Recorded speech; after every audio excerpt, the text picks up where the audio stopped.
ಎಲ್ರಿಗೂ ನಮಸ್ಕಾರ. ಆಸೆ ಧಾರಾವಾಹಿಯ ನಾಳಿನ ಸಂಚಿಕೆಯಲ್ಲಿ ಏನಾಗ್ತಿದೆ ಅಂತ ನೋಡ್ಕೊಂಡು ಬರೋಣ ಬನ್ನಿ. ಮೀನಾ ಅಪಾರ್ಟ್ಮೆಂಟ್ ಹತ್ರ ಹೊಸ ಹೂವಿನ ಅಂಗಡಿ ಇಟ್ಟಿರ್ತಾಳೆ. ಮನೆಯವರೆಲ್ಲರೂ ಅಲ್ಲಿಗೆ ಬಂದಿರ್ತಾರೆ. ಅಲ್ಲಿಗೆ ರೋಹಿಣಿನೂ ಕೂಡ ಬರ್ತಾಳೆ. ಮನೋಜ್ ಅಂತ ಮಾತಾಡ್ಸ್ತಿರೋವಾಗ ಶಾಂತಿ, ನೀನ್ ಯಾಕೆ ಇಲ್ಲಿಗೆ ಬಂದೆ ಅಂತಾಳೆ. ಏ ಮೀನಾ, ಇವಳನ್ನ ಯಾಕೆ ಕರೆದಿದ್ಯಾ ಅಂತ ಶಾಂತಿ ಕೇಳ್ತಾಳೆ. ನಾನು ಕರ್ದಿಲ್ಲ ಅತ್ತೆ ಅಂತ ಮೀನಾ ಹೇಳ್ತಾಳೆ. ಕರೀದೇನೆ ಬಂದಿದ್ಯಾ ಅಂತ ಸೂರ್ಯ ಕೇಳ್ತಾನೆ. ಮಾವ ಹೇಗಿದ್ದೀರಾ ಅಂತ ರಂಗನಾಥ್ ಅವ್ರನ್ನ ಕೇಳ್ತಾಳೆ. ರಂಗನಾಥ್ ಅವರು ಆ ಕಡೆ ಮುಖ ಮಾಡ್ಕೋತಾರೆ. ನೀನ್ ಮಾಡಿರೋ ಕೆಲ್ಸಕ್ಕೆ ತುಂಬಾನೇ ಚೆನ್ನಾಗಿದ್ದಾರೆ. ನನ್ ಕೋಪ ಜಾಸ್ತಿ ಆಗ್ಲಿ ಅಂತಾನೆ ನೀನ್ ಇಲ್ಲಿಗೆ ಬಂದಿದ್ಯಾ. ಮೀನಾ, ಇವಳಿಗೆ ಇಲ್ಲಿಂದ ಹೋಗಕ್ಕೆ ಕೇಳು ಅಂತಾಳೆ ಶಾಂತಿ. ಏನಕ್ಕೆ ನೀನ್ ಇಲ್ಲಿಗೆ ಬಂದೆ ಅಂತ ಮೀನಾ ಕೇಳ್ತಾಳೆ. ಏನ್ ಮೀನಾ ಅವರೇ, ಹೊಸದಾಗಿ ಅಂಗಡಿನೆಲ್ಲ ಓಪನ್ ಮಾಡಿದ್ದೀರಾ, ನಾನು ಇಲ್ಲಿಗೆ ಬರಬಾರ್ದಾ ಅಂತಾಳೆ ರೋಹಿಣಿ. ಮನೆಯಿಂದ ನಿಮ್ಮನ್ನ ಆಚೆ ಕಳ್ಸಿದ್ ಸಾಕಾಗಲ್ವಾ, ಇಲ್ಲಿಂದನೂ ಆಚೆ ತಳ್ಬೇಕಂತಾನೆ ಸೂರ್ಯ. ಆಗ ಪೂಜಾ, ರೋಹಿಣಿ ನೀನ್ ಖಂಡಿತ ವಿಶ್ ಮಾಡೋಕ್ಕಂತೂ ಬಂದಿರಲ್ಲ, ಏನಾದ್ರೂ ಪ್ಲಾನ್ ಮಾಡ್ಕೊಂಡು ಬಂದಿದ್ಯಾ ಅಂತಾಳೆ. ನೀನು ಬದಲಾಗ್ಬಿಟ್ಟೆ ಅಲ್ಲ ಅಂತ ರೋಹಿಣಿ ಕೇಳ್ತಾಳೆ. ನಾನು ಬದಲಾಗ್ಲಿಲ್ಲ, ಒಳ್ಳೆಯವ್ರ ಹತ್ರ ಬಂದು ನಿಂತಿದ್ದೀನಿ ಅಂತಾಳೆ ಪೂಜಾ. ಈಗ ನೀವು ಎಲ್ಲರೂ ಒಂದಾಗ್ಬಿಟ್ರಿ ಅಲ್ವಾ ಅಂತ ರೋಹಿಣಿ ಕೇಳ್ತಿರುವಾಗ ಮೀನಾ, ರೋಹಿಣಿ ಅವಶ್ಯಕತೆ ಇಲ್ದೇನೆ ಸಮಸ್ಯೆನ ಸೃಷ್ಟಿ ಮಾಡ್ಬೇಡ, ಇದು ಸಂತೋಷದ ಸಮಯ, ಅದನ್ನೆಲ್ಲ ಹಾಳು ಮಾಡ್ಬೇಡ ಅಂತಾಳೆ. ಆಗ ರೋಹಿಣಿ, ನಾನ್ ನಿಮ್ ಸಂತೋಷನ ಹಾಳು ಮಾಡೋಕ್ಕೂ ಬಂದಿಲ್ಲ, ನಿಮ್ ಅಂಗಡಿ ಓಪನಿಂಗು ಬರ್ಲಿಲ್ಲ ಅಂತಾಳೆ. ಮತ್ತೇನಕ್ ಬಂದೆ ಅಂತ ಸೂರ್ಯ ಕೇಳ್ತಾನೆ. ನೀವು ಅಂಗಡಿ ತಾನೇ ಓಪನ್ ಮಾಡ್ತಿರೋದು, ಫ್ಲಾಟ್ ನಲ್ವಲ್ಲ, ಬಿಲ್ಡರ್ಸ್ ಕಂಪ್ನಿ ಮ್ಯಾನೇಜರೇ ನನ್ನನ್ನ ಬರ ಕೇಳಿರೋದು. ಅವ್ರೇನಕ್ಕೆ ನಿಮ್ಮನ್ನ ಬರ ಕೇಳಿದ್ದಾರೆ ಅಂತಾನೆ ರವಿ, ಅದನ್ನೆಲ್ಲ ಅವರೇ ಬಂದು ಹೇಳ್ತಾರೆ ಅಂತಾಳೆ ರೋಹಿಣಿ. ಆಗ ಅಲ್ಲಿಗೆ ಮ್ಯಾನೇಜರ್ ಬರ್ತಾರೆ. ಮ್ಯಾನೇಜರ್ ಬಂದ್ರು ಅಂತ ಮೀನಾ ಹೇಳ್ತಾಳೆ. ಅವ್ರನ್ನ ಕರ್ಕೊಂಡ್ ಬರಕ್ಕೆ ಸೂರ್ಯ ಮೀನಾ ಓಡೋಗ್ತಾರೆ. ರೋಹಿಣಿ ನಮಸ್ತೆ ಸರ್ ಅಂತಿರುವಾಗ, ಪೂಜೆ ಮುಗಿದ್ಮೇಲೆ ಮಾತಾಡೋಣ ಅಂತಾರೆ. ಟೈಮ್ ಆಗೋಯ್ತಾ ಅಂತ ಕೇಳ್ತಿರುವಾಗ, ಇಲ್ಲ ಸರ್, ಪೂಜೆ ಶುರು ಮಾಡಬೇಕು ಅಷ್ಟೇನೆ ಅಂತಾಳೆ ಮೀನಾ ಮನೆಯವರೆಲ್ಲರನ್ನೂ ಪರಿಚಯ ಮಾಡಿಸ್ತಾಳೆ. ಮಾವ, ಅತ್ತೆ ನಿಮ್ ಕೈಯಾರ ರಿಬ್ಬನ್ ಕಟ್ ಮಾಡಿ ಅಂತ ಹೇಳ್ತಾರೆ. ರಂಗನಾಥ್ ಅವರು ನೀನೇ ಕಟ್ ಮಾಡಮ್ಮ ಅಂತ ಹೇಳ್ತಿರುವಾಗ, ಇಲ್ಲ ಮಾವ, ನೀವೇ ಕಟ್ ಮಾಡಬೇಕು, ನಿಮ್ಮ ಆಶೀರ್ವಾದದಿಂದನೇ ಎಲ್ಲ ನಡಿಬೇಕು ಅಂತಾಳೆ. ನೀನ್ ಕಟ್ ಮಾಡ್ಬಪ್ಪ, ನೀನ್ ಶುರು ಮಾಡಿದ್ರೆ ನಾವು ಜೀವನದಲ್ಲಿ ತುಂಬಾನೇ ಚೆನ್ನಾಗಿರ್ತೀವಿ ಅಂತಾನೆ ಸೂರ್ಯ. ಶಾಂತಿ ಸುಮ್ಮನೆ ನಿಂತಿರೋವಾಗ, ಶಾಂತಿ ಅಂತಾರೆ ರಂಗನಾಥ್ ಅವ್ರ ಜೊತೆ ಸೇರಿ ಅವಳು ಕೂಡ ರಿಬನ್ ಕಟ್ ಮಾಡ್ತಾಳೆ. ರೋಹಿಣಿ ನೋಡ್ತಾ ದೂರನೇ ನಿಂತಿರ್ತಾಳೆ. ಮೀನಾ ದೀಪ ಹಚ್ಚುತ್ತಾಳೆ. ಸೂರ್ಯ, ಅತ್ತೆ ನೀವು ಬನ್ನಿ, ಪೂಜೆ ಮಾಡಿ ಬನ್ನಿ ಅಂತಾನೆ. ಅಲ್ಲಿ ಕುಸುಮ ಅವರು ಕರ್ಪೂರ ಹಚ್ಚಿ ಆರತಿ ಮಾಡ್ತಾರೆ. ಅಪ್ಪ, ಮೊದಲನೇ ಗೋಣಿ ನೀನೇ ಮಾಡ್ಬಿಡಪ್ಪ, ಕಾಶಿನಾಥ್ ಸರ್ ಹೇಳ್ತಿರೋ ಹಾಗೆ ಒಂದ್ ಅಂಗಡಿ 100 ಅಂಗಡಿ ಆಗ್ಲಿ ಅಂತಾನೆ ಸೂರ್ಯ. ಮೀನಾ ಹೋಗಿ ಅಂಗಡಿ ಒಳಗೆ ಕೂತ್ಕೋತಾಳೆ. ರಂಗನಾಥ್ ಅವ್ರು ಬಂದು ದುಡ್ಡು ಕೊಟ್ಟು ಹೂ ತಗೋತಾರೆ. ತಗೋ ಶಾಂತಿ ಅಂತ ಕೊಡೋಕ್ ಹೋಗ್ತಿರೋವಾಗ, ಅಪ್ಪ ನೀನೇ ಮುಡ್ಸಪ್ಪ ಅಂತ ರವಿ ಹೇಳ್ತಾನೆ. ಇದು ಸೂಪರ್ ಕಣೋ ರವಿ, ಅಪ್ಪ ಮುಡ್ಸಪ್ಪ ಅಂತಾನೆ. ಎಲ್ರು ಖುಷಿ ಪಡ್ತಾ ಚಪ್ಪಾಳೆ ಹೊಡಿತಿರ್ತಾರೆ. ರೋಹಿಣಿ ಅದನ್ನ ನೋಡಿ ಉರ್ಕೋತಾ ಇರ್ತಾಳೆ. ಈ ಕಡೆ ಮೀನಾ ಫ್ರೆಂಡ್ಸ್ ಚಪ್ಪಾಳೆ ಹೊಡಿತಿದವರು ರೋಹಿಣಿನ ನೋಡ್ತಾರೆ. ಎಷ್ಟು ಹೊಡೆದ್ರು ಇಲ್ಲಿಗೆ ಬಂದು ನಿಂತಿದ್ದಾಳಲೆ, ಎಷ್ಟು ಧೈರ್ಯ ಇರ್ಬೇಕು ಇವಳಿಗೆ ಹಂಗಂತ ಅವಳ ಕಡೆ ತಿರ್ಕೊಂಡು ಕೋಪದಲ್ಲಿ ಮಾತಾಡ್ತಿರುವಾಗ ರೋಹಿಣಿ ಆ ಕಡೆ ತಿರ್ಕೋತಾಳೆ. ಮ್ಯಾನೇಜರ್ ಸುಭಾಷ್ ಹೇಳ್ತಾರೆ. ತುಂಬಾ ಥ್ಯಾಂಕ್ಸ್ ಸರ್, ನಿಮ್ಮಿಂದಾನೇ ಈ ಅಂಗಡಿ ಶುರು ಮಾಡಿರೋದು ಅಂತ ಮೀನಾ ಹೇಳ್ತಾಳೆ. ತುಂಬಾ ಚೆನ್ನಾಗಿ ನಡ್ಸ್ಕೋಗ್ಬೇಕಮ್ಮ ಅಂತ ಹೇಳಿ ಮನೋಜ್ ಸ್ವಲ್ಪ ನಿಮ್ಮ ಹತ್ರ ಮಾತಾಡ್ಬೇಕು ಬನ್ನಿ ಅಂತ ಹೇಳ್ತಾರೆ ಮ್ಯಾನೇಜರ್. ರೋಹಿಣಿ ಹತ್ರ ಕರ್ಕೊಂಡೋಗಿ, ರೋಹಿಣಿ ಎಲ್ಲ ವಿಷಯನೂ ನನ್ಗೆ ಹೇಳಿದ್ದಾರೆ. ಆಕ್ಚುಲಿ ನಿಮ್ ಫ್ಯಾಮಿಲಿನಲ್ಲಿ ಇಶ್ಯೂ ಇರಬೇಕು, ಮೇಡಮ್ ನಿಮ್ಗೆ ಈ ಆರ್ಡರ್ನ ಕೊಟ್ಟಿದ್ರು, ನಿಮ್ಮ ಓವರ್ ಆಟಿಟ್ಯೂಡ್ ನಿಂದ ಈ ಆರ್ಡರ್ನ ನಾನು ಕ್ಯಾನ್ಸಲ್ ಮಾಡಿದ್ದೆ. ನಿಮ್ಗೋಸ್ಕರನೇ ರೋಹಿಣಿಯವ್ರು ಬಂದು ನನ್ನ ಹತ್ರ ಮಾತಾಡಿದ್ರು. ಇಂಥ ವೈಫ್ ಸಿಕ್ಕಿರೋದಕ್ಕೇನೆ ನಾನು ನಿಮ್ಗೆ ಈ ಆರ್ಡರ್ನ ಕೊಡ್ತಿದ್ದೀನಿ ಅಂತಾರೆ. ಈಗ ನಾನೊಂದು ಡಿಸಿಷನ್ ತಗೊಂಡಿದ್ದೀನಿ, ಇಲ್ಲಿರೋ 60 ಮನೆಗಳಿಗೆ ಹೋಮ್ ಅಪ್ಲೈನ್ಸಸ್ನ ನೀವು ಕೊಡ್ಬೇಕು ಅಂತಾರೆ. ನಿಜವಾಗ್ಲೂ ಸರ್ ಅಂತ ಮನೋಜ ಹೇಳ್ತಾನೆ. ಎಸ್ ಅಂತಾರೆ. ಥ್ಯಾಂಕ್ ಯು ಸರ್ ಅಂತ ಮನೋಜ ಹೇಳ್ತಿರೋವಾಗ, ಈ ಆರ್ಡರ್ ಕೊಡ್ತಿರೋದೇ ರೋಹಿಣಿಯವರಿಂದ, ನೀವು ಅವ್ರ ಜೊತೆ ಇರೋ ಇಶ್ಯೂನ ಸರಿ ಮಾಡ್ಕೊಡಿ ಅಂತಾರೆ. ಅವ್ರ ಜೊತೆ ಸೇರಿ ನೀವು ಚೆನ್ನಾಗಿ ಬಾಳ್ವೆ ಮಾಡಿ ಅಂತ ಹೇಳ್ತಿರೋವಾಗ ಶಾಂತಿ ಅಲ್ಲಿಗೆ ಕೋಪ ಮಾಡ್ಕೊಂಡು ಬರ್ತಾಳೆ. ಅವ್ರ ಜೊತೆ ಸೇರಿ ನನ್ ಮಗ ಯಾಕೆ ಬಿಸ್ನೆಸ್ ಮಾಡ್ಬೇಕು ಅಂತಾಳೆ. ಶಾಂತಿ, ಇಲ್ಲೇನು ಮಾತಾಡ್ಬೇಡ ಅಂತ ರಂಗನಾಥ್ ಅವರು ಬಂದು ಹೇಳ್ತಾರೆ. ಆಗ ಮ್ಯಾನೇಜರ್, ಮನೋಜ್ ನಿಮಗೆ ಬೇಕಾಗಿರೋ ಡೀಟೇಲ್ಸ್ ಎಲ್ಲ ಆಫೀಸ್ನಲ್ಲಿ ಸಿಗುತ್ತೆ, ಬಂದು ತಗೊಳ್ಳಿ ಅಂತಾರೆ. ಸರಿ ಸರ್ ಅಂತ ಮನೋಜ್ ಹೇಳ್ತಾನೆ. ಬರ್ತೀನಿ ಅಂತ ಹೇಳಿ ಮ್ಯಾನೇಜರ್ ಹೊರಟೋಗ್ತಾರೆ. ಆಗ ರೋಹಿಣಿ, ಮನೋಜ್ ನಾನು ನಿಮಗೆ ಯಾವಾಗಲೂ ಒಳ್ಳೇದಾಗ್ಲಿ ಅಂತಾನೆ ಅನ್ಕೊಳ್ಳೋದು, ಈಗ ನಾನು ನಿಮ್ಮ ಬಿಸ್ನೆಸ್ ಪಾರ್ಟ್ನರ್, ಅದು ಮಾತ್ರ ಅಲ್ಲ ಯಾವಾಗಲೂ ನಾನೇ ನಿನ್ನ ಲೈಫ್ ಪಾರ್ಟ್ನರ್ ಅಂತಾಳೆ. ಶಾಂತಿ ಕಡೆ ತಿರುಗಿ ನೋಡ್ತಾ, ಅದನ್ನ ಯಾರ ಕೈಲೂ ತಪ್ಸಕ್ಕಾಗಲ್ಲ ಅಂತಾಳೆ. ರೋಹಿಣಿ ಮನೆಯವ್ರನ್ನೆಲ್ಲ ನೋಡ್ತಾ ಕಾರೋತಾಳೆ. ಅವಳೋದ್ಮೇಲೆ ಶಾಂತಿ, ಲೇ ಈ ಆರ್ಡ್ರು ಬೇಡ ಅಂತ ಹೇಳ್ಬೇಕಲ್ವೇನೋ ನೀನು, ಅವಳಿಂದ ನೀನ್ ಆರ್ಡ್ರು ತಗೊಂಡು ಬದುಕ್ಬೇಕಾ, ಪಾರ್ಟ್ನರ್ ಬೇರೆ ಅಂತ ಹೇಳ್ಬಿಟ್ಟು ಹೋದ್ಲಲ್ಲ ಅಂತಾಳೆ.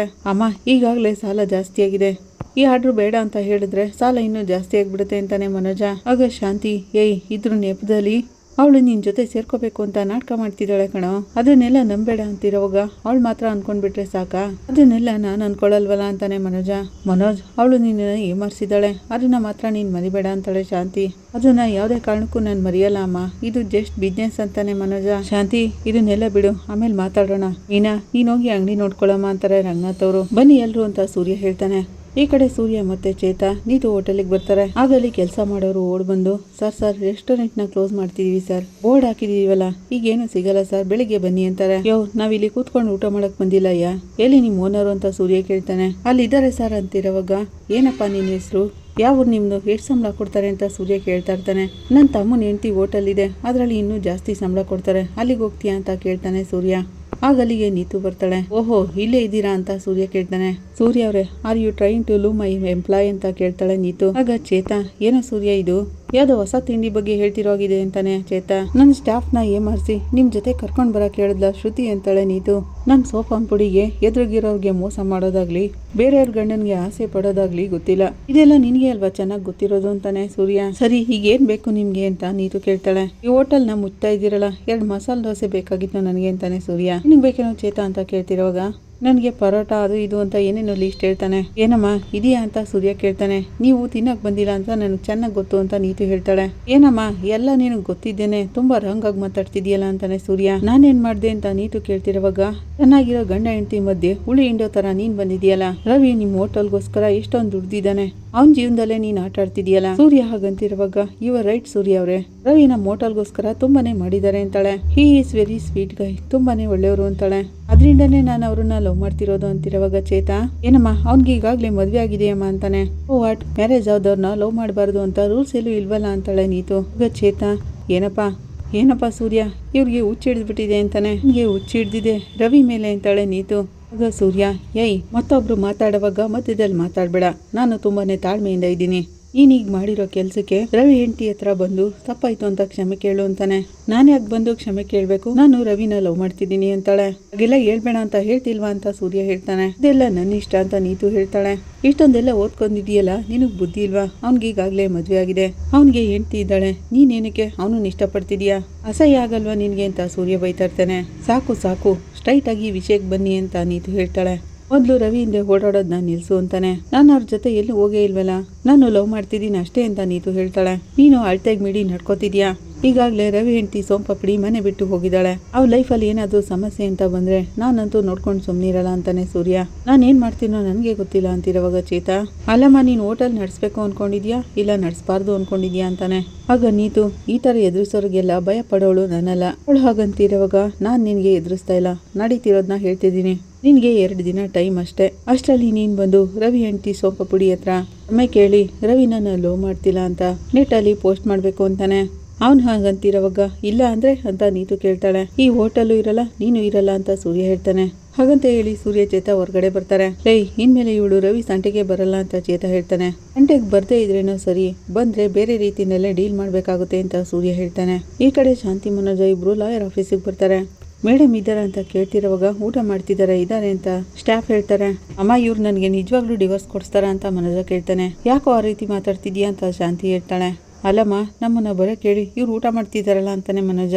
ಅಯ್ಯೋ ಲೇ, ನೀನ್ ಸ್ವಲ್ಪ ಬಾಯಿ ಮುಚ್ಕೊಂಡು ಸುಮ್ಮನಿರೋ, ನೀನ್ ಮಾತಾಡ್ತಿರೋದ್ನ ಇಲ್ಲೆಲ್ಲಾದ್ರೂ ಕ್ಯಾಮ್ರಾನೋ ಮೈಕ್ನೋ ಇಟ್ಕೊಂಡು ಕೇಳಿಸ್ಕೊಂಡ್ಬಿಟ್ಟಾರೋ ಹಾಗಂತ ಶಾಂತಿ ಹೇಳ್ತಿರುವಾಗ ಇಲ್ಲೆಲ್ಲ ಇರೋ ಥರ ಕಾಣಿಸ್ತಿಲ್ಲ ಅಮ್ಮ ಅಂತಾನೆ ಮನೋಜ. ನಮಗೆ ಗೊತ್ತಾಗಲ್ವೋ, ಈ ತರ ಲಾಯರ್ಗಳೆಲ್ಲ ತುಂಬಾ ಹುಷಾರಾಗಿರ್ತಾರೆ, ನೀನ್ ಸ್ವಲ್ಪ ಬಾಯಿ ಮುಚ್ಕೊಂಡು ಸುಮ್ಮನಿರು ಅಂತಾಳೆ ಶಾಂತಿ. ಮ್ಯಾಮ್, ನಿಮ್ನ ಒಳಗ್ ಬರಕ್ ಹೇಳ್ತಿದ್ದಾರೆ ಅಂತ ಸ್ಟಾಫ್ ಹೇಳ್ತಾರೆ.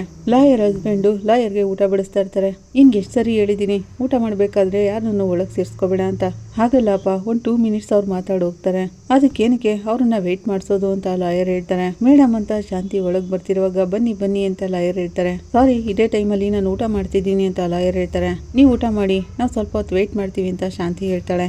ಪರವಾಗಿಲ್ಲ, ಬನ್ನಿ ಕೂತ್ಕೊಳ್ಳಿ ಅಂತ ಲಾಯರ್ ಹೇಳ್ತಾರೆ. ಇವರು ನನ್ನ ಹಸ್ಬೆಂಡ್ ಟೈಮ್ ಸರಿಯಾಗಿ ತಿನ್ನಲ್ಲ ಅಂತ ಅವರೇ ಬಂದಿದ್ದಾರೆ. ಸ್ವಲ್ಪ ದಿನಗಳ ಹಿಂದೆ ಅಲ್ಸಾರ್ ಬಂದ್ಬಿಟ್ಟಿತ್ತು, ಅದರಿಂದಾನೇ ಅವರೇ ವಿಚಾರಿಸ್ಕೋತಾರೆ ಅಂತಾಳೆ. ನೀವು ಊಟ ಮಾಡಿದ್ರ ಅಂತ ಲಾಯರ್ ಕೇಳ್ತಾರೆ. ಇಲ್ಲ ಮೇಡಮ್ ಅಂತಿರುವಾಗ, ಹಾಗಾದ್ರೆ ನೀವು ಊಟ ಮಾಡ್ಕೊಂಡು ಬನ್ನಿ ಅಂತಾರೆ. ನಿಮ್ ಜೊತೆ ಮಾತಾಡಿ ನಂತರ ಊಟ ಮಾಡ್ತೀವಿ ಅಂತಾಳೆ ಶಾಂತಿ. ಟೈಮ್ ಸರಿಯಾಗಿ ಊಟ ಮಾಡ್ಬೇಕು, ಅದು ಆರೋಗ್ಯಕ್ಕೆ ತುಂಬಾ ಒಳ್ಳೇದು ಅಂತಾರೆ. ಈಗ ನಾವು ಬಂದಿದ್ದಕ್ಕೆ ಕಾರಣ ಅಂತ ಶಾಂತಿ ಹೇಳ್ತಿರುವಾಗ, ರಸಂ ಸೂಪರ್ ಅಂತ ಲಾಯರ್ ಹೇಳ್ತಾರೆ. ನಿನ್ಗೆ ಇಷ್ಟ ಅಂತಾನೆ ಮಾಡ್ಕೊಂಡ್ ಬಂದೆ ಅಂತ ಲಾಯರ್ ಹಸ್ಬೆಂಡ್ ಹೇಳ್ತಾರೆ.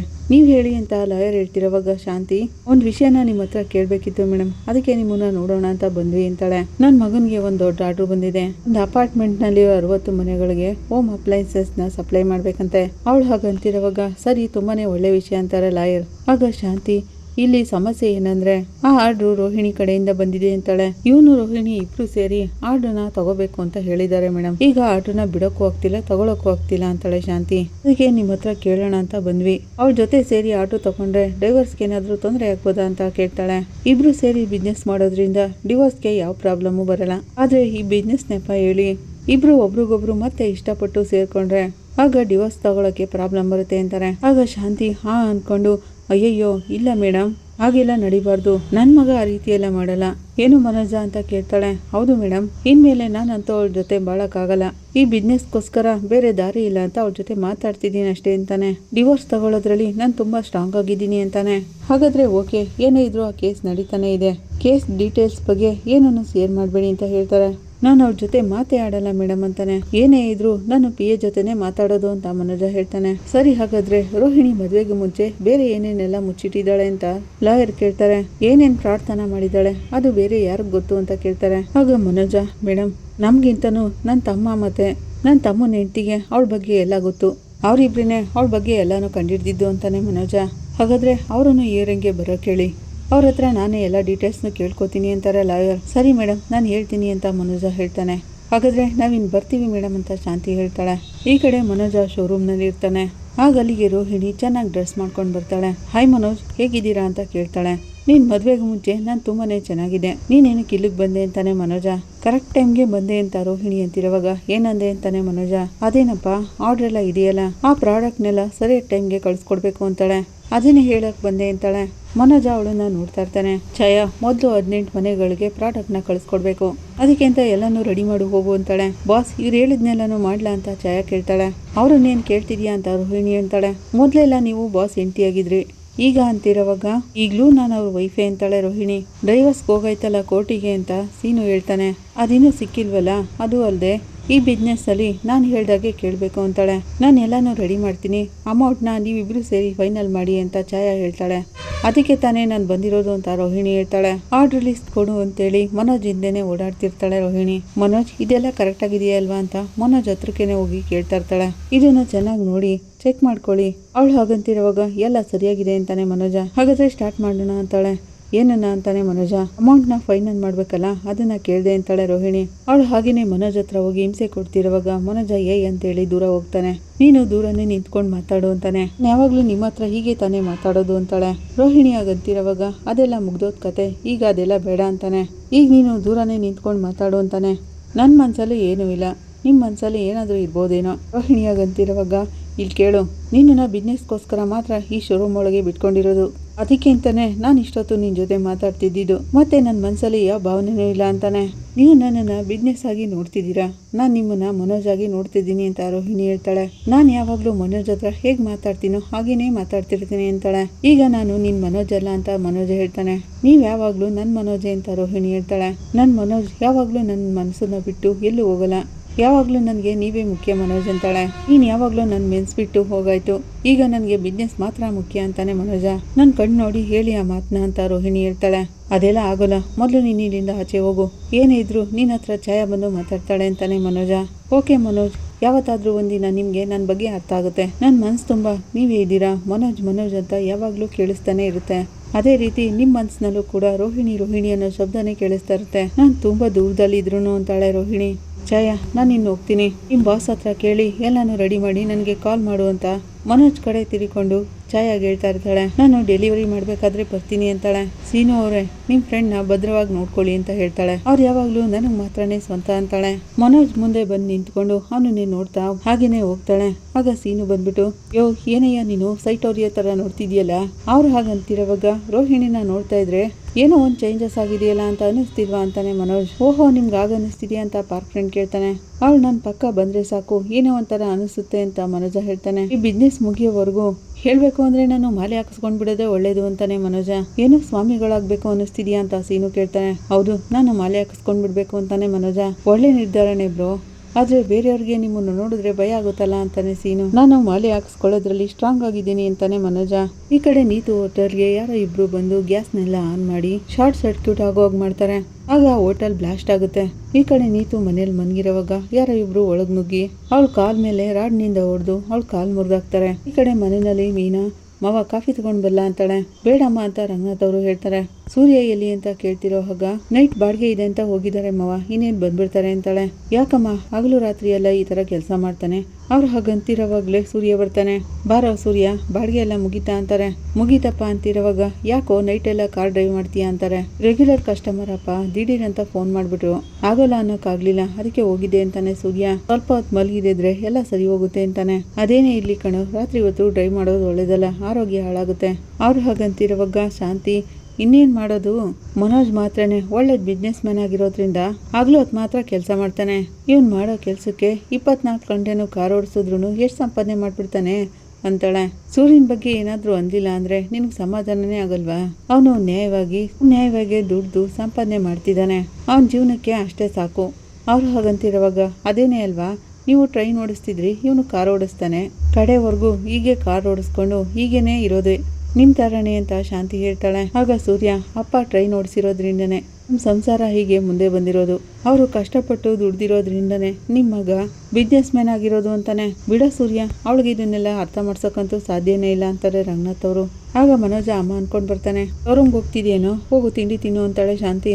ರವಿಯಲ್ಲಿ ಆಗ್ಲೇ ಕೆಲ್ಸಕ್ಕೆ ಹೋದ್ನ ಅಂತಾನೆ ಸೂರ್ಯ. ಅವ್ರ ಫ್ರೆಂಡ್ ಮನೇಲಿ ಏನೋ ಕೆಲಸ ಇದೆ, ಅಲ್ಲೇ ಇರ್ತೀನಿ ಅಂತ ಹೇಳಿದ್ದಾರೆ ಅಂತಾಳೆ ಮೀನಾ. ಆಗ ರವಿ ಅಲ್ಲಿಗೆ ಬರ್ತಾನೆ. ಏನೋ ರವಿ, ಡ್ರಾಮಾಗಳಲ್ಲೆಲ್ಲ ಹೆಸರು ಹೇಳಿದ ತಕ್ಷಣ ಬರ್ತಾರಲ್ಲ ಆ ರೀತಿ ಬಂದ್ಬಿಟ್ಟಿಯಲ್ಲ ಅಂತಾನೆ ಸೂರ್ಯ. ರವಿ ಸೀದಾ ಬಂದು ಸೂರ್ಯನ ಕುತ್ತಿಗೆ ಪಟ್ಟಿ ಇಟ್ಕೊಂಡು, ಯಾಕೋ ಹೀಗ್ ಮಾಡ್ದೆ ಅಂತಾನೆ. ನೀನ್ ಹುಚ್ಚಿ ಚೆಡಿತೇನೋ, ಯಾಕೋ ಈ ತರ ಮಾಡ್ದೆ ಅಂತಾನೆ. ಯಾಕೋ ಈ ತರ ಕೂಗಾಡ್ತಿದ್ಯಾ ಅಂತ ಸೂರ್ಯ ಕೇಳ್ತಾನೆ. ಏನು ಗೊತ್ತಿಲ್ಲದೆ ಇರೋ ತರ ನಾಟಕ ಮಾಡ್ಬೇಡ್ವೋ, ಇಂಥ ಕೆಲಸ ಮಾಡಕ್ಕೆ ಮನ್ಸಾದ್ರೂ ಹೇಗ್ ಬಂದೋ ಅಂತಾನೆ. ರವಿ, ಯಾಕೆ ಈ ತರ ಮಾಡ್ತಿದ್ದೀರಾ, ಅವ್ರೇನ್ ತಪ್ಪು ಮಾಡಿದ್ದಾರೆ, ಬಿಡಿ ಕೈನಾ ಅಂತ ಮೀನಾ ಹೇಳ್ತಾಳೆ. ಯಾಕೋ ಈ ತರ ಮಾಡ್ದೆ, ಹೇಳು ಅಂತ ರವಿ ಹೇಳ್ತಾ ಇರ್ತಾನೆ. ಬಿಡಿ ಅವನನ್ನ ಅಂತ ರಂಗನಾಥ್ ಅವರು ಬಿಡಿಸ್ತಾರೆ. ಅಣ್ಣನ ತರ ನಡ್ಕೊಂಡಿದೀಯನೋ ನೀನು, ಯಾಕೋ ಈ ತರ ಮಾಡ್ದೆ ಅಂತಾನೆ. ರವಿ, ಯಾಕೆ ಈ ತರ ಮಾತಾಡ್ತಿದ್ದೀರಾ, ಅವ್ರ ಹತ್ರ ನೀವು ಯಾವಾಗ್ಲೂ ಈ ತರ ನಡ್ಕೊಳಲ್ವಲ್ಲ ಅಂತಾಳೆ ಮೀನಾ. ಇವನ್ ಮಾಡಿರೋ ಕೆಲ್ಸಕ್ಕೆ ಇನ್ಯಾವ ತರ ಮಾತಾಡ್ಬೇಕು ಅದಕ್ಕೆ. ರವಿ ಹಾಗಂತಿರುವಾಗ ಮನೋಜ, ರವಿ ಇಷ್ಟೊಂದು ಕೋಪ ಮಾಡ್ಕೊಳ್ತಿದ್ದಾನಲ್ಲೋ, ಅಂಥದ್ದೇನೋ ಮಾಡಿದೆ ಅಂತ ಮನೋಜ ಕೇಳ್ತಾನೆ. ಸುಮ್ನಿರೋ, ನಾನೇ ಏನೋ ಅರ್ಥ ಆಗದೆ ಸುಮ್ಮನೆ ನಿಂತಿದ್ದೀನಿ ಅಂತಾನೆ ಸೂರ್ಯ.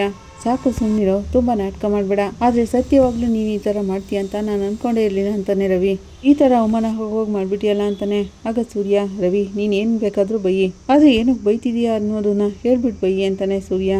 ರವಿ, ಮೊದಲು ಏನಾಗಿದೆ ಅಂತ ಹೇಳು, ನೀನು ಕೋಪ ಮಾಡ್ಕೊಳ್ಳುವಂಥ ತಪ್ಪನ್ನ ಅವನೇನು ಮಾಡ್ದ ಅಂತಾರೆ. ನೀತು ರೆಸ್ಟೋರೆಂಟ್ನೆಲ್ಲನೂ ಹಾಳು ಮಾಡಿದ್ದಾನಪ್ಪ, ಏನು ಹೇಳ್ತಿದೀಯಾ ಅಂತ ರಂಗನಾಥ್ ಅವರು ಕೇಳ್ತಾರೆ. ಹೌದಪ್ಪ, ಅದು ಮಾತ್ರ ಅಲ್ಲ, ನೀತು ಮನೆಗೆ ಯಾರೋ ರೌಡಿಗಳನ್ನ ಕರ್ಕೊಂಡೋಗಿ ಅವಳು ಕಾಲು ಮುರಿದಾಕಿದ್ದಾರಪ್ಪ, ಈಗ ಅವಳು ಹಾಸ್ಪಿಟ್ಲಲ್ಲಿ ಇದ್ದಾಳೆ ಅಂತಾನೆ. ಇಲ್ಲ ಅಂತ ರಂಗನಾಥ್ ಅವರು ಹೇಳ್ತಿರೋವಾಗ, ರವಿ ಏನು ಹೇಳ್ತಿದ್ದೀರಾ ನೀವು, ನಿಮ್ಮ ಅಣ್ಣನ ಬಗ್ಗೆ ನಿಮಗೆ ಗೊತ್ತಿಲ್ವಾ? ಯಾವುದೇ ಕಾರಣಕ್ಕೂ ಅವ್ರು ಈ ಥರ ಎಲ್ಲ ಮಾಡೇ ಇಲ್ಲ, ಬೇರೆಯವರು ಹೇಳಿದ್ರೇನೋ ಸರಿ, ಆದ್ರೆ ನೀವೇನೇ ನಿಮ್ಮ ಅಣ್ಣನ ಬಗ್ಗೆ ಈ ತರ ಎಲ್ಲ ಮಾತಾಡ್ತಿದ್ದೀರಲ್ಲ ಅಂತಾಳೆ ಮೀನಾ. ಇವನಂತ ಕೆಲಸ ಮಾಡಿದ್ದಾನೆ ಅದಕ್ಕೆ ಅಂತ ರವಿ ಹೇಳ್ತಾನೆ. ಆಗ ರಂಗನಾಥ್ ಅವರು, ಸೂರ್ಯ, ರವಿ ಹೇಳ್ದಾಗ ಏನಾದ್ರು ಮಾಡ್ಬಿಟ್ಟಿದ್ಯಾ ಅಂತ ಕೇಳ್ತಾರೆ. ಅಪ್ಪ, ನನ್ಗೇನೆ ಯಾರ್ದು ಅರ್ಥ ಆಗ್ತಿಲ್ಲಪ್ಪ ಇವನು ಹೇಳಿದ್ದು, ನಾನು ಆ ಥರ ಕೆಲಸ ಯಾವುದು ಮಾಡಿಲ್ಲಪ್ಪ ಅಂತಾನೆ ಸೂರ್ಯ. ಸುಳ್ಳು ಹೇಳ್ಬೇಡ್ವೋ, ನೀನೇ ಮಾಡಿರೋದು ಅಂತ ನನಗೆ ಚೆನ್ನಾಗಿ ಗೊತ್ತು, ನಾನು ಹಾಸ್ಪಿಟ್ಲಿಗೆ ಹೋಗಿ ನೀತು ನಾನು ನೋಡ್ಕೊಂಡೇ ಬರ್ತಿದ್ದೀನಿ. ಹಾಗಂತ ಹೇಳಿ ಹಾಸ್ಪಿಟ್ಲಲ್ಲಿ ಏನೇನು ನಡೀತು ಅದನ್ನೆಲ್ಲ ರವಿ ಹೇಳ್ತಾ ಹೋಗ್ತಾನೆ. ರವಿ ನೀತು ಹತ್ರ ಹೋಗಿರ್ತಾನೆ. ಅಲ್ಲಿ ಡಾಕ್ಟರ್ ಚೆಕ್ ಮಾಡ್ತಿರ್ತಾರೆ. ಈಗ ಹೇಗಿದೆ ಡಾಕ್ಟರ್ ಅಂತಿರುವಾಗ, ಕಾಲು ಫ್ರಾಕ್ಚರ್ ಆಗಿದೆ, ಸ್ಕ್ಯಾನಿಂಗ್ ರಿಪೋರ್ಟ್ ಬಂದ್ಮೇಲೆ ಆಪರೇಷನ್ ಮಾಡಬೇಕು, ಈಗ ರೆಸ್ಟ್ ಮಾಡ್ಲಿ ಇವರು ಅಂತ ಹೇಳೋಗ್ತಾರೆ ಡಾಕ್ಟರ್. ರವಿ, ರೆಸ್ಟೋರೆಂಟ್ಗೆ ಫೈರ್ ಆಕ್ಸಿಡೆಂಟ್ ಆಗಿದೆ ಅಂತಲ್ಲ ಅಂತಾಳೆ ನೀತು. ನಾನು ಎಲ್ಲಾನು ಕೇಳ್ಪಟ್ಟೆ, ತುಂಬಾನೇ ಡ್ಯಾಮೇಜ್ ಆಗಿದೆ ಅಂತೆ. ರವಿ ಹಾಗಂತಿರುವಾಗ, ರೆಸ್ಟೋರೆಂಟ್ಗೆ ಫೈರ್ ಆಕ್ಸಿಡೆಂಟ್ ಆಗಿಲ್ಲ, ಬೇರೆ ಏನೋ ನಡೆದಿದೆ, ಅದನ್ನೆಲ್ಲ ಬೇಕು ಅಂತಾನೆ ಮಾಡಿದ್ದಾರೆ ಅಂತಾಳೆ ನೀತು. ಯಾರ್ ನೀತು ಈ ತರ ಎಲ್ಲ ಮಾಡಿದ್ದು, ಅವ್ರನ್ನ ಮಾತ್ರ ಸುಮ್ಮನೆ ಬಿಡಬಾರ್ದು, ಕಂಪ್ಲೇಂಟ್ ಕೊಟ್ಟು ಜೈಲಿಗೆ ಹಾಕಿಸ್ಬೇಕು ಅಂತಾನೆ ರವಿ.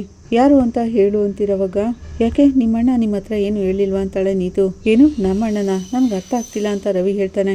ಇದೆಲ್ಲದಕ್ಕೂ ಕಾರಣ ನಿಮ್ಮಣ್ಣ ಸೂರ್ಯನೇ ಅಂತಾಳೆ. ಏನ್ ಹೇಳ್ತಿದ್ಯಾ ನೀನು, ಸೂರ್ಯನ ಅಂತ ರವಿ ಕೇಳ್ತಾನೆ. ಅವರೇನೆ ನನ್ನ ಕಾಲನ್ನ ಮುರ್ಸಾಕಿ ನನ್ನ ರೆಸ್ಟೋರೆಂಟ್ ಕತೆನೂ ಮುಗಿಸಿದ್ದಾರೆ ಅಂತಾಳೆ. ಇಲ್ಲ ನೀತು, ಸೂರ್ಯ ಮಾತ್ರ ಆ ರೀತಿ ಮಾಡೋನಲ್ಲ, ಅವನು ನ್ಯಾಯಾಧೀಶಕ್ಕೆ ಕೋಪ ಮಾಡ್ಕೋತಾನೆ ಹೊರ್ತು ಇಂಥ ಕೀಳ್ಮಟ್ಟದ ಕೆಲಸನೆಲ್ಲ ಅವ್ನು ಮಾಡೋಲ್ಲ ಅಂತಾನೆ ರವಿ. ನೀವು ನಂಬಲ್ಲ ಅಂತ ನನಗೆ ಚೆನ್ನಾಗಿ ಗೊತ್ತು, ಏನೇ ಇದ್ರು ಅವರು ನಿಮ್ಮಣ್ಣ.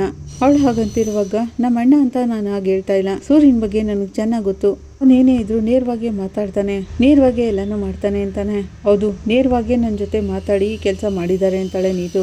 ಏನ್ ಹೇಳ್ತಿದೀಯ ನೀತು ಅಂತಿರುವಾಗ, ನಿಮ್ಮ ಅಣ್ಣ ಸೂರ್ಯನು ಅವ್ರ ಫ್ರೆಂಡು ರೆಸ್ಟೋರೆಂಟ್ಗೆ ಬಂದು ನನ್ನನ್ನು ಎದುರಿಸಿದ್ಲು ಅಂತಾಳೆ ನೀತು. ಏನು ಎದುರಿಸಿದ್ನ ಅಂತ ರವಿ ಕೇಳ್ತಿರುವಾಗ, ಹೌದು, ರವಿನ ಇನ್ಮೇಲೆ ನೀನು ಲವ್ ಮಾಡಬೇಡ, ಅವ್ನ ಲೈಫ್ನ ಬಿಟ್ಟು ಹೋಗ್ಬಿಡು, ಇಲ್ಲಾಂದ್ರೆ ನೀನು ಇರಲ್ಲ, ನಿನ್ ರೆಸ್ಟೋರೆಂಟ್ ಇರಲ್ಲ ಅಂತ ಎದುರಿಸಿದ್ರು ಅಂತಾಳೆ. ಹಾಗಂತ ಹೇಳಿ ಸೂರ್ಯ ರೆಸ್ಟೋರೆಂಟ್ ಬಂದು ಏನೇನೆಲ್ಲ ಹೇಳ್ದ ಅದನ್ನೆಲ್ಲ ನೀತು ರವಿ ಜೊತೆ ಹೇಳ್ತಾಳೆ. ಆಗ ರವಿ ಇದನ್ನೆಲ್ಲ ನನ್ಗೆ ನಂಬಕ್ಕೆ ಆಗ್ತಿಲ್ಲ, ನಿಜವಾಗ್ಲೂ ಹೇಳ್ತಿದ್ಯಾ ಅಂತಾನೆ. ನಾನ್ ನಿಮ್ ಜೊತೆ ಸುಳ್ಳು ಹೇಳಲ್ಲ ರವಿ, ಸುಳ್ಳು ಹೇಳೋ ಹಾಗಿದ್ರೆ ನಿಮ್ ಮೇಲೆ ಲವ್ ಆಗಿದೆ ಅಂತ ನಾನು ಹೇಳ್ತಾನೆ ಇರ್ಲಿಲ್ಲ, ಈಗ್ಲೂ ಹೇಳ್ತಿದ್ದೀನಿ, ಇದಕ್ಕೆಲ್ಲ ಕಾರಣ ನಿಮ್ಮ ಅಣ್ಣ ಸೂರ್ಯನೇ ಅಂತಾಳೆ. ಆಗ ಅಲ್ಲಿಗೆ ಪೊಲೀಸ್ನವ್ರು ಬರ್ತಾರೆ. ಈಗ ಹೇಗಿದ್ದೀರಾ ಅಮ್ಮ, ನಿಮ್ ಜೊತೆ 5 ಮಿನಿಟ್ಸ್ ಸ್ಟೇಟ್ಮೆಂಟ್ ತಗೋಬೇಕು ಅಂತಾಳೆ. ನಿಮ್ ರೆಸ್ಟೋರೆಂಟ್ ನಲ್ಲಿ ಫೈರ್ ಆಕ್ಸಿಡೆಂಟ್ ಆಗಿದೆ, ನಿಮ್ಗೆ ಹೀಗೆ ಕಾಲ್ ಮುರಿದಿದೆ, ಇದಕ್ಕೆಲ್ಲ ಯಾರೋ ಕಾರಣ ಆಗಿರ್ಬೋದಲ್ವಾ, ಯಾರು ಅಂತ ನಿಮ್ಗೆ ಏನಾದ್ರೂ ಗೊತ್ತಾ, ಭಯ ಪಡದೆ ಹೇಳಿ ಅಂತಾರೆ. ಯಾರೇ ಆದ್ರೂ ಖಂಡಿತವಾಗ್ಲೂ ನಾವು ಅವ್ರ ಮೇಲೆ ಆಕ್ಷನ್ ತಗೋತೀವಿ ಅಂತಾರೆ. ನಾನ್ ಯಾರಿಗೂ ಭಯ ಪಡಲ್ಲ ಇನ್ಸ್ಪೆಕ್ಟರ್, ನನ್ಗೆ ಈ ರೀತಿ ಎಲ್ಲ ಆಗೋದಕ್ಕೆ ಕಾರಣ ಅಂತ ನೀತು ಹೇಳ್ತಾಳೆ. ಹಾಗಂತ ಹೇಳಿ ಯಾರು ಇಲ್ಲ ಇನ್ಸ್ಪೆಕ್ಟರ್, ಎರಡು ಕೂಡ ಆಕ್ಸಿಡೆಂಟೇ ಅಂತಾಳೆ. ಆಕ್ಸಿಡೆಂಟಾ ಹೇಗೆ ಅಂತಿರೋವಾಗ ಹೌದು ಇನ್ಸ್ಪೆಕ್ಟರ್, ರೆಸ್ಟೋರೆಂಟ್ ನಲ್ಲಿ ಗ್ಯಾಸ್ ಲೀಕ್ ಆಗಿ ಫೈರ್ ಆಕ್ಸಿಡೆಂಟ್ ಆಯ್ತು, ಹಾಗಂತ ನನಗೆ ಫೋನ್ ಬಂತು. ಆಗ ಅವಸರವಾಗಿ ಬರ್ತಿರೋವಾಗ ಮೆಟ್ಲು ಜಾರಿ ನಾನು ಬಿದ್ಬಿಟ್ಟೆ, ಆಗ ಕಾಲ್ ನೋವಾಯ್ತು ಅಂತಾಳೆ ನೀತು. ಹಾಗಾದ್ರೆ ಇದು ಆಕ್ಸಿಡೆಂಟಾ, ಬೇರೇನು ಕಾರಣ ಇಲ್ವಾ ಅಂತ ಇನ್ಸ್ಪೆಕ್ಟರ್ ಕೇಳ್ತಾರೆ. ಇದ್ದಿದ್ರೆ ನಾನು ಹೇಳ್ತಿರ್ಲಿಲ್ವಾ, ಇದು ಜಸ್ಟ್ ಆಕ್ಸಿಡೆಂಟ್ ಅಂತಾಳೆ ನೀತು. ನೀವು ಹೇಳಿದ್ರನ್ನೆಲ್ಲ ಈ ಸ್ಟೇಟ್ಮೆಂಟ್ ನಲ್ಲಿ ಬರ್ಕೊಡಿ ಅಂತ ಇನ್ಸ್ಪೆಕ್ಟರ್ ಹೇಳ್ತಾರೆ. ಸ್ಟೇಟ್ಮೆಂಟ್ಗೆ ಸೈನ್ ಮಾಡಿಸ್ಕೊಂಡು ನಿಮ್ಗೆ ಏನಾದರೂ ಬೇಕಿದ್ರೆ ನಮಗೆ ಕಾಲ್ ಮಾಡಿ, ಯಾರ ಮೇಲಾದ್ರೂ ಡೌಟ್ ಬಂದ್ರೆ ನಮ್ಗೆ ಹೇಳಿ ಅಂತಾರೆ. ಅವ್ರು ಹೋದ್ಮೇಲೆ ರವಿ ಬಂದು ನೀತು ಪೊಲೀಸ್ ಹತ್ರ ಯಾಕೆ ಸುಳ್ಳು ಹೇಳ್ದೆ, ಸೂರ್ಯನ ಹೆಸರು ಯಾಕೆ ಹೇಳಿಲ್ಲ ಅಂತಾನೆ. ಬೇರೆ ಯಾರಾದ್ರೂ ಆಗಿದ್ರೆ ಹೇಳ್ಬಿಡ್ತಿದ್ದೆ, ಆದ್ರೆ ಅವರು ನಿಮ್ಮ ಅಣ್ಣ ಅಂತಾಳೆ ನೀತು. ನಾನೇನಾದ್ರೂ ನಿಮ್ಮ ಅಣ್ಣನ ಹೆಸರು ಹೇಳಿದ್ರೆ ನಿಮ್ ಫ್ಯಾಮಿಲಿಲಿ ಸಮಸ್ಯೆ ಆಗುತ್ತೆ, ಫ್ಯಾಮಿಲಿಲಿ ಒಬ್ಬ ವ್ಯಕ್ತಿ ಎಷ್ಟು ಮುಖ್ಯ ಅನ್ನೋದು ನನಗೆ ಚೆನ್ನಾಗಿ ಗೊತ್ತು ರವಿ, ನನಗೆ ನಿನ್ ಮೇಲಿರೋ ಲವ್ ನಿಜವಾದದ್ದು, ಈಗ ನಿಮ್ಮ ಅಣ್ಣನ ಹೆಸರು ಹೇಳ್ದೇ ಇರೋದಕ್ಕೆ ಕಾರಣನೂ ಅದೇನೆ ಅಂತಾಳೆ. ನಿಮ್ಮ ಮೇಲಿನ ಲವ್ ಇಂದಾನೆ, ಅದನ್ನ ನೀವು ಅರ್ಥ ಮಾಡ್ಕೊಳ್ಳಿ ಅಂತಾಳೆ. ರವಿ ಮನೆಯಲ್ಲಿ ಆ ವಿಷಯನೆಲ್ಲ ಹೇಳ್ತಾನೆ. ಆಗ ಮನೋಜ ಏನೋ ಊರ್ ತುಂಬಾ ಜಗಳ ಮಾಡ್ಕೊಂಡಿದ್ದು ಸಾಕಾಗ್ಲಿಲ್ವಾ, ಈಗ ರೆಸ್ಟೋರೆಂಟ್ ನ ಹಾಳು ಮಾಡಿ ಒಂದ್ ಹೆಣ್ಣಿನ ಕಾಲ್ನು ಮುರಿದಿದೆಯಲ್ಲ ಅಂತಾನೆ. ಒಳ್ಳೆ ಇಂಪ್ರೂವ್ಮೆಂಟ್ ಕಾಣೋ ಅಂತಿರೋವಾಗ ಏಯ್ ಸುಮ್ನಿರೋ ರವಿ, ನಾನ್ ಆ ರೀತಿ ಎಲ್ಲ ಮಾಡ್ಲಿಲ್ವ ಅಂತಾನೆ. ನೀನ್ ಮಾಡ್ದೇನೆ ಅದೇಗೋ ಅವಳು ನಿನ್ನ ಹೆಸರು ಹೇಳಿದ್ದು ಅಂತಾನೆ ರವಿ. ಅದೆಲ್ಲ ಅವಳಿಗೆ ಗೊತ್ತಿರ್ಬೇಕು ಕಣೋ, ಅದರಿಂದನೇ ಅವಳು ಪೊಲೀಸ್ನವ್ರಿಗೆ ಕಂಪ್ಲೇಂಟ್ ಕೊಡಲಿಲ್ಲ ಅಂತಾನೆ ಸೂರ್ಯ. ಅವಳು ಅದಕ್ಕೆಲ್ಲ ಕಂಪ್ಲೇಂಟ್ ಕೊಡಲಿಲ್ಲ, ನಮ್ಮ ಕುಟುಂಬದಲ್ಲಿ ಬಿರುಕು ಮೂಡುತ್ತೆ ಅಂತ ಕಂಪ್ಲೇಂಟ್ ಕೊಡಲಿಲ್ಲ ಅಂತಾನೆ ರವಿ.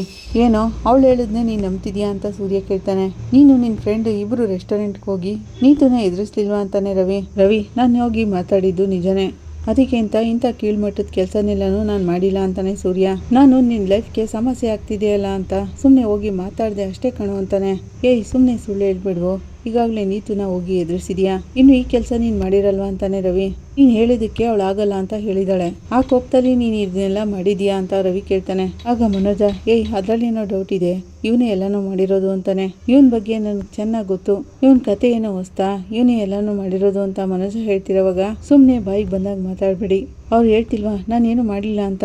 ಹಾಗಂತ ಮೀನಾ ಹೇಳ್ತಿರೋವಾಗ ಅದೇನಮ್ಮ ಮೀನಮ್ಮ, ಆ ಹುಡುಗಿನ ಹೇಳ್ತಿಲ್ವಾ ಇವನೇ ಆ ರೀತಿ ಮಾಡಿರೋದು ಅಂತ. ಅವಳು ಪೊಲೀಸ್ನವ್ರ ಕೈಗೆ ಆ ಕೇಸ್ ಕೊಡದೇ ಇರೋದೇ ಒಂದು ದೊಡ್ಡ ವಿಷಯ ಅಂತಾನೆ. ಆಗ ರಂಗನಾಥ್ ಅವರು ಮನೋಜ ಅವಶ್ಯಕತೆ ಇಲ್ಲದೆ ಏನೇನೋ ಮಾತಾಡ್ಬೇಡ, ಅವ್ನು ಹೇಳ್ತಿದ್ದಾನಲ್ಲ ನಾನೇನು ಮಾಡಿಲ್ಲ ಅಂತ, ಮಾಡಿದ್ರೆ ಅವನು ಗೊತ್ತಿಲ್ವಾ ಅಂತಾರೆ ರಂಗನಾಥ್ ಅವರು. ಅಪ್ಪ ತಪ್ಪು ಮಾಡಿದವನು ಹೇಗಪ್ಪ ತಪ್ಪು ಮಾಡಿದ್ದೀನಿ ಅಂತ ಒಪ್ಕೋತಾನೆ, ಈಗ ಈಚೆ ಎಲ್ಲರಿಗೂ ಗೊತ್ತಾಗ್ಬಿಡ್ತಲ್ಲ ಅಂತ ಏನೇನೋ ಹೇಳಿ ಸಂಭಾಳಿಸ್ತಿದ್ದಾನೆ ಅಂತಾನೆ ಮನೋಜ. ಏನೋ ಇಂಥ ಕ್ರಿಮಿನಲ್ ಕೆಲಸ ಮಾಡಿದೆಯಲ್ಲ ಅಂತಿರುವಾಗ ಶಾಂತಿ, ಮನೋಜ್ ನೀನು ಸುಮ್ಮನೆ ಇರು, ಈ ವಿಷಯದಲ್ಲಿ ಸೂರ್ಯ ಮಾಡಿರೋದೇ ಕರೆಕ್ಟ್ ಅಂತಾಳೆ ಶಾಂತಿ. ಅಮ್ಮ ಏನಮ್ಮ ನೀನು ಇದೇ ರೀತಿ ಮಾತಾಡ್ತಿದ್ಯಲ್ಲ ಅಂತಾನೆ ಮನೋಜ. ಹೌದು, ಆ ನೀತು ನಮ್ಮ ಕುಟುಂಬದಲ್ಲಿ ಸಮಸ್ಯೆನೇ ಹುಟ್ಟಾಕಿದ್ಲು, ಅವಳು ನಮ್ಮ ಮನೆಯಲ್ಲಿ ಗೊಂದಲ ತಂದು ಇಟ್ಟಿದ್ಲು, ಅಂಥವ್ರಿಗೆಲ್ಲ ಇದೇ ರೀತಿ ಮಾಡಬೇಕು. ಈಗ ಅವಳಿಗೆ ಭಯ ಇರುತ್ತಲ್ವಾ, ಇವನು ಸರಿಯಾಗಿ ಮಾಡಿದ್ದಾನೆ ಅಂತಾಳೆ. ಸಾಕು ಸಕ್ರೆ, ಇದುವರೆಗೂ ನಾನು ಎಷ್ಟೊಂದು ಒಳ್ಳೆ ಕೆಲಸ ಮಾಡಿದ್ದೀನಿ, ಅವಾಗಲೆಲ್ಲ ನೀವು ಹೊಗಳಲೇ ಇಲ್ಲ, ಮಾಡದೇ ಇರೋ ಕೆಟ್ಟ ಕೆಲಸ ಮಾಡಿದ್ದಾನೆ ಅಂತ ಈ ರೀತಿ ಹೊಗಳುತ್ತಿದ್ದೀರಲ್ಲ ಅಂತಾನೆ. ನಾನೇನು ಮಾಡಲಿಲ್ಲ ಸಕ್ರೆ ಅಂತಿರೋವಾಗ ಇದಕ್ಕೂ ಮೇಲೆ ಮುಚ್ಚಿಡೋಕೆ ಟ್ರೈ ಮಾಡಬೇಡ್ವೋ ಅಂತಾನೆ ರವಿ. ಆ ಹುಡುಗಿ ಏನು ಹೇಳಿದ್ರು ನಂಬಿಡ್ತೀಯಾ ನೀನು, ಇವರು ಯಾರ ಜೀವನನೂ ಹಾಳು ಮಾಡೋರಲ್ಲ ಅಂತಾಳೆ ಮೀನಾ. ಇವ್ರನ್ನ ಕೊಲ್ಲಕ್ ನೋಡ್ತಿದ್ಲಲ್ಲ ರೋಹಿಣಿ, ಅವಳಿಗೇನೆ ಇವರು ಏನು ಮಾಡಿಲ್ಲ ಅಂತದ್ರಲ್ಲಿ ಒಂದ್ ಹೆಣ್ಣಿನ ಕಾಲ್ ನೋವು ಮಾಡ್ಬಿಡ್ತಾರ, ಹಾಗೆಲ್ಲ ಇವರು ಮಾಡಲ್ಲ ರವಿ ಅಂತಿರುವಾಗ ರಂಗನಾಥ್ ಅವರು ಸೂರ್ಯ ಒಂದ್ ವೇಳೆ ನಿನ್ ಫ್ರೆಂಡ್ಸ್ ಕೇಳಿ ಅಂತ ಹೇಳಕ್ ಹೋಗ್ತಾರೆ, ಹಾಗೆಲ್ಲ ನಾನು ಏನು ಮಾಡಿಲ್ಲಪ್ಪ, ನಿನ್ ಜೊತೆ ನಾನು ಸುಳ್ಳು ಹೇಳ್ತೀನ, ನಾನು ಆ ಹುಡುಗಿ ಜೊತೆ ಹೋಗಿ ರವಿನ ಮರ್ತ್ಬಿಡು, ಅವನಿಂದ ಸುತ್ಬಿಡ ಅಂತ ಹೇಳ್ದೆ ಅಷ್ಟೇ, ಭಯ ಪಟ್ಕೊಳ್ಳಿ ಅಂತ ಸುಮ್ಮನೆ ಹೇಳಿದ್ದಪ್ಪ ಅಂತಾನೆ ಸೂರ್ಯ. ಇಲ್ಲಿಗೆ ಈ ಸಂಚಿಕೆ ಮುಕ್ತಾಯ ಆಗುತ್ತೆ. ನಿಮ್ಗೆ ಇಷ್ಟ ಆದರೆ ಲೈಕ್ ಮಾಡಿ, ಕಮೆಂಟ್ ಮಾಡಿ, ಸಬ್ಸ್ಕ್ರೈಬ್ ಮಾಡಿ. Thank you.